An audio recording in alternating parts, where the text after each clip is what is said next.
Eto na nga mga chong, marami tayong basketball updates.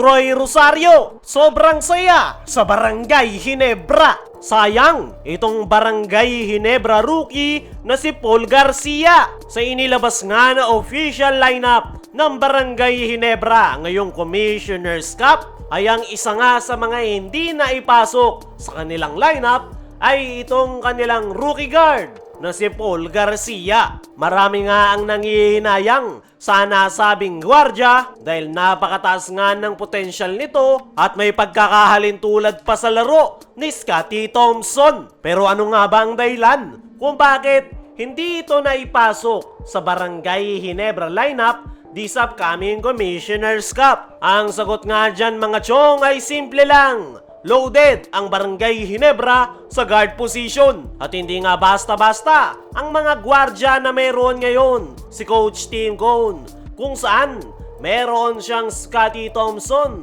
na importante sa triangle offense. Meron pang rising star na si RJ Abarrientos, nagbabalik na si Jeremiah Gray, meron pang Maverick Ahanmisi at marami pang iba. Kaya naman, hirap talagang maipasok sa Barangay Ginebra lineup itong si Paul Garcia. At ayon nga sa naging podcast ni Snow Badwa ay meron nga raw mga kupunan na interesadong kumuha sa serbisyo ni Paul Garcia at ang pinakamatunog nga raw ay ang TNT Tropang Giga. At kung matutuloy nga yan mga chong ay isa na namang wasted opportunity para sa Barangay Ginebra dahil mawawalan na naman sila ng mahusay na gwardya. Ganyan nga yung nangyari kay Kim Aurin. Hindi rin ito naipasok sa Barangay Ginebra lineup, kaya naman dinampot ito ng TNT Tropang Giga.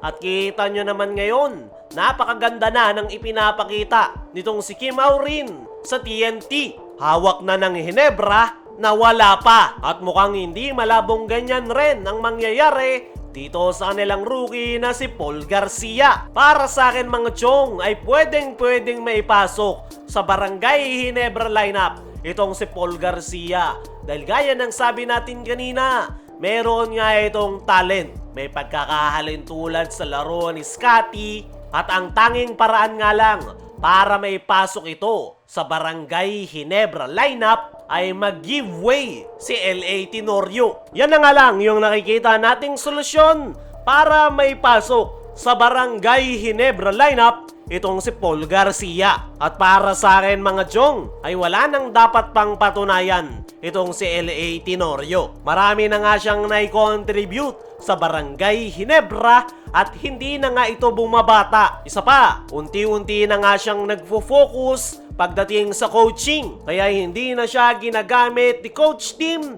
at siya na rin yung inappoint bilang head coach ng Batang Gilas. Kaya mas mapapaganda nga mga chong kung mag-giveaway na lang itong si LA Tenorio para naman maipasok itong si Paul Garcia dahil sayang talaga yung talent ng nasabing rookie. Mahusay nga rin ito na gwardya, hustle na para bang si Scottie. Talagang opportunity lang ang inaantay nitong si Paul Garcia para maipakita niya ang kanyang full potential. Nakita na nga natin yung pwedeng may contribute itong si Paul Garcia last conference kung saan nakipaglaro ang Barangay Ginebra sa Macau, China. At dyan nga ipinakita nitong si Paul Garcia na kaya niyang makipagsabayan sa professional league. At paniguradong may higitan pa yan ng nasabing Ginebra rookie kung bibigyan siya ng pagkakataon ni Coach Tim Cone. Dumako naman tayo dito sa kabilang balita.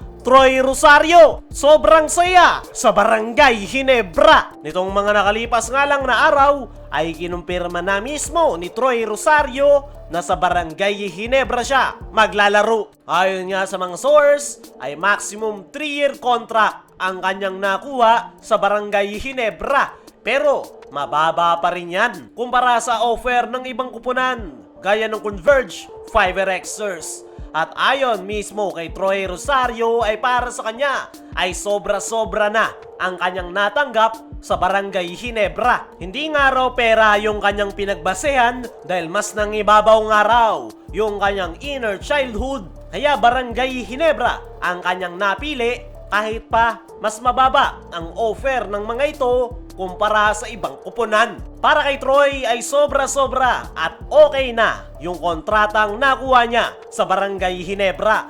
Marami nga din daw siyang matututunan sa mga dati niyang teammates sa Gilas gaya ni Japet, Scotty at L.A. Tenorio. Nabanggit nga rin nitong si Troy Rosario na wala siyang balak maglaro overseas dahil kung papalarin raw ay mas gugustuhin nga raw nitong si Troy Rosario na sa Barangay Ginebra na matapos ang kanyang basketball career. Ayon nga sa mga naging pahayag na yan nitong si Troy Rosario ay Barangay Ginebra talaga ang kanyang gustong kupunan noon pa man. Buong pamilya nga nito ay Barangay Ginebra fans maging yung side ng kanyang asawa. Kaya naman mas nangibabaw para kay Troy Rosario ang kanyang pagiging Barangay Ginebra fan at mas pinatibay nga yung kanyang desisyon ng kanyang pamilya. Sa ngayon ay sobrang saya nitong si Troy Rosario na makapaglalaro na siya sa wakas sa Barangay Ginebra at looking forward na nga ito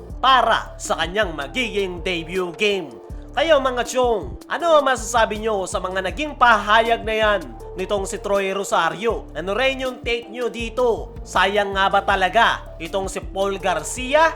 I-comment mo lang dyan sa ibaba.